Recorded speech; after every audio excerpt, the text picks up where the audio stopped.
अल्लाह का शुक्र है कि मईशत का सफ़र बेहतरी की तरफ गामजन है। पाकिस्तान स्टॉक एक्सचेंज में तारीखी तेज़ी का रुझान मुसलसल जारी है और सरमायाकारों के वारे न्यारे हैं। आज स्टॉक मार्केट में तारीख में पहली मरतबा 72,000 पॉइंट्स की सतह भी अबूर कर गई और इस माली साल के दौरान स्टॉक मार्केट में 30,000 से ज़ायद पॉइंट्स का इजाफा हो चुका है, यानी 10 माह में मार्केट 74% बढ़ चुकी है। इसी अरसे में मार्केट कैपिटलाइजेशन 22.7 अरब से 35.7 अरब डॉलर हो चुकी है। पिछले 10 महीनों में गैर मुल्की सरमायाकारों ने स्टॉक मार्केट में 11 करोड़ 92 लाख डॉलर्स की सरमायाकारी भी की। पिछले साल इसी अरसे में सिर्फ 1 करोड़ 29 लाख डॉलर्स की सरमायाकारी हुई थी। दिलचस्प बात है कि माली साल के आगाज से अब तक मार्केट कैपिटलाइजेशन में रुपए और डॉलर के एतबार से 57% इजाफा हो चुका है। स्टॉक मार्केट में मुतादिद कंपनीज रिकॉर्ड कारकर्दगी दिखा रही हैं। बैंक्स ने तो शजदर कर देने वाले मुनाफे कमाए। एंग्रो फर्टिलाइजर ने डॉलर टर्म्स में 110% मुनाफा तकसीम किया या उसमें इजाफा हुआ। इस साल के पहले क्वार्टर में कंपनी ने 10 अरब का मुनाफा कमाया, जो पिछले साल के मुकाबिल 144% ज़्यादा है। इसी बुनियाद पर कंपनी ने शेयर होल्डर्स को 80% कैश डिविडेंड अदा किया। मीज़ान बैंक यूबीएल के शेयर होल्डर्स के भी वारे न्यारे हैं। मीज़ान बैंक के शेयर्स में तो दिन दूनी रात चौगनी इजाफा हुआ है और बकौल शख्स एक अंदाजे के मुताबिक मीज़ान बैंक के जो बेहतरी आई है उसके शेयर में अगर उसका मवाजना किया जाए तो 2015 में मीज़ान बैंक का शेयर जिसने लिया और जिसने उसी वक्त अमरीकी कंपनी एप्पल का शेयर लिया, इन दोनों का मवाजना करें तो मीज़ान के शेयर्स की वैल्यू में ज़्यादा इजाफा हुआ है। इसने एप्पल को पीछे छोड़ दिया। इस साल भी मीज़ान बैंक ने पिछले क्वार्टर में 67 बिलियन रुपीस का मुनाफा कमाया और शेयर होल्डर्स को 70% डिविडेंड अदा किया। यूबीएल ने 15.5 अरब रुपए मुनाफा हासिल किया और इसके शेयर होल्डर्स ने भी फी शेयर 110% मुनाफा कमाया। बहरहाल पाकिस्तान स्टॉक एक्सचेंज में बैंक्स की गैर मामूली कारकर्दगी से मुताल्लिक, जो कि इंतहाई गैर मामूली है, शायद दुनिया में कहीं पर भी बैंकिंग सेक्टर ने इस अंदाज से तरक्की या मुनाफे नहीं कमाए हैं जैसे पाकिस्तान में कमाए। इसका अहाता करते हैं इस रिपोर्ट में।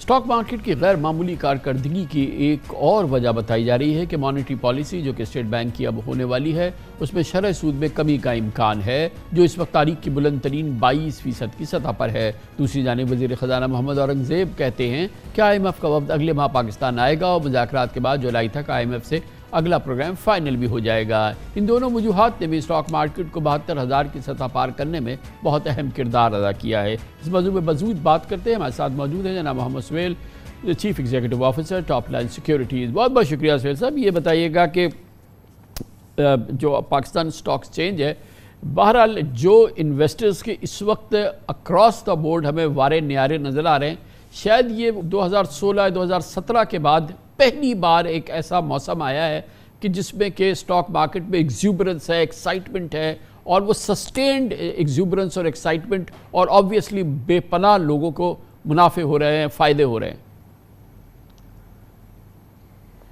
बिस्मिल्लाहिर्रहमानिर्रहीम। थैंक यू कामरान भाई। बिल्कुल तकरीबन 7-8 साल के इंतज़ार के बाद कुछ डिसेंट रिटर्न्स स्टॉक मार्केट ने पोस्ट किए हैं। ऑल्दो मैं सरप्राइज़ नहीं हूँ कि ये मार्केट डबल हो गई है या 75-80% बढ़ गई है, मगर ये एक्सपेक्टेड था। इसमें कुछ देर ज़रूर हुई और अब जो हालात हैं मईशत के और जो पॉलिटिकल स्टेबिलिटी नज़र आ रही है और जिस तरह आपने अपने इब्तिदाइये में बताया कि IMF से मुज़ाकरात भी बज़ाहिर लग रहा है कि सही जा रहे हैं, तो ये सारी चीज़ें जो सेंटिमेंट्स ख़राब हुए थे पिछले 4-5 सालों में वो काफ़ी हद तक तब्दील हो गए हैं और हम यही देख रहे हैं कि ऑल्दो इंडेक्स जो है 72,000 हो गया है, 15 बिलियन डॉलर का मार्केट कैपिटलाइजेशन बढ़ गया है, इसके बावजूद जो पी है वो भी अभी 4-4.5 के करीब है और जो बैंकिंग सेक्टर की आपने बात की उसका भी पी जो बड़े बैंक्स का है 4 से कम है और छोटे बैंक्स का अभी भी 2 से कम है। तो ये एक बहुत बड़ी रिकवरी आई है, मगर इसके बावजूद जो वैल्यूएशंस हैं वो इतनी अट्रैक्टिव हैं कि लग रहा है कि ये मोमेंटम फ़िलहाल जारी रहेगा। ज़रा हमारे नाज़रीन को बताइए कि ये जो हमने कहा कि जो बैंकों के मुनाफे हैं वो शजदर करने वाले हैं, जो बैंकों के शेयर्स में इन्वेस्टर करने वाले हैं, इन्वेस्टर्स हैं, उनके वारे न्यारे हैं और जो कैपिटल गेन आया है यानी कि शेयर की कीमत में इजाफा हुआ है, फिर जो मुनाफे बांटे हैं बैंकों ने, वो शायद दुनिया में कोई बैंकिंग सेक्टर हो जो कि इसका मुकाबला कर सके। तो ये पाकिस्तानी बैंकों ने कि क्या हाथ में क्या गुर आया है, किस वजह से ये हो रहा है?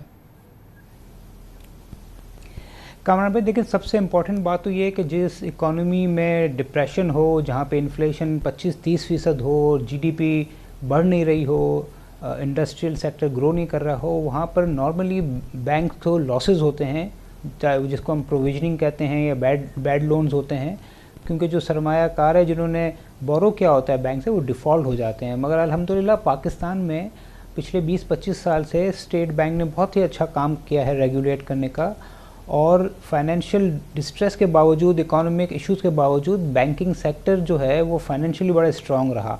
तो एक तो ये चीज़ थी जो हमें डिफ्रेंशिएट करती है दूसरे ममालिक से। दूसरी जानिब चूँकि हुकूमत पाकिस्तान बहुत बड़ी बोरोवर है, फिस्कल डेफिसिट पिछले 4-5 सालों से 7-8% है, और इंटरेस्ट रेट 20% हो गए हैं, और मुल्क में आधे लोग जो हैं, ये 1/3 लोग अभी भी अपना पैसा करंट अकाउंट में रखते हैं। तो उसका इफ़ेक्ट बैंकों के प्रॉफिट में भी आता है, बट बैंकों के साथ साथ और शेयर होल्डर के साथ साथ हुकूमत पाकिस्तान भी अरबों रुपए से कमा रही है, क्योंकि हुकूमत का टैक्स भी बढ़ रहा है। और जिस तरह आपने एनालिसिस बढ़ाया, एक आम बैंक जो है पिछले 12 महीने में उसने 100 से 150% तक रिटर्न दिया है। और जिस तरह मैंने कहा कि इसके बावजूद जो बैंक्स के प्राइस अर्निंग रेशो है, इतने लो प्राइस अर्निंग रेशो हार्डली किसी मुल्क में इस वक्त होंगे।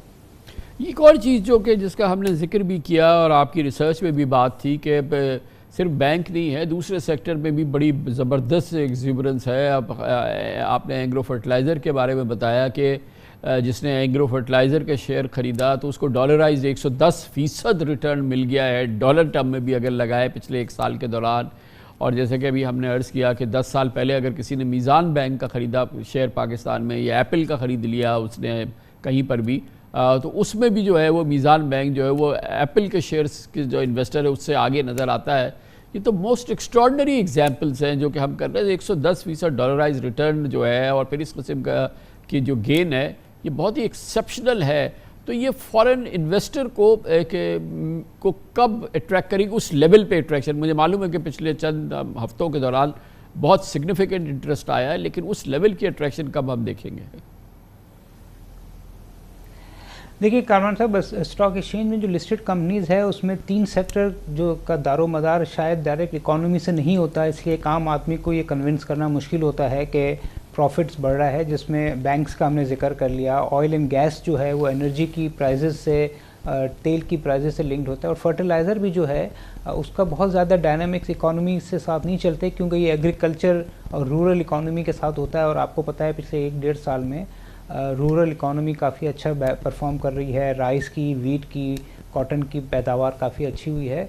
और यही हमने देखा है कि जो फर्टिलाइज़र कंपनीज़ हैं जिसका आपने भी जिक्र किया, उनके प्रॉफिट्स भी बहुत ही सब्सटेंशियल बढ़ रहे हैं, और इसी वजह से जो उनके शेयर होल्डर हैं उनको फ़ायदा हो रहा है। मगर फॉरेन इन्वेस्टर्स का आपने कहा, हम जिस तरह मैंने आपके पहले प्रोग्राम में भी कहा था कि पिछले 7 साल के बाद इतनी फॉरेन इन्वेस्टमेंट हमने देखी है, ऑल्दो वो बहुत सब्सटेंशियल नहीं है, मगर जो नेगेटिव रुख था वो पॉजिटिव हो गया है।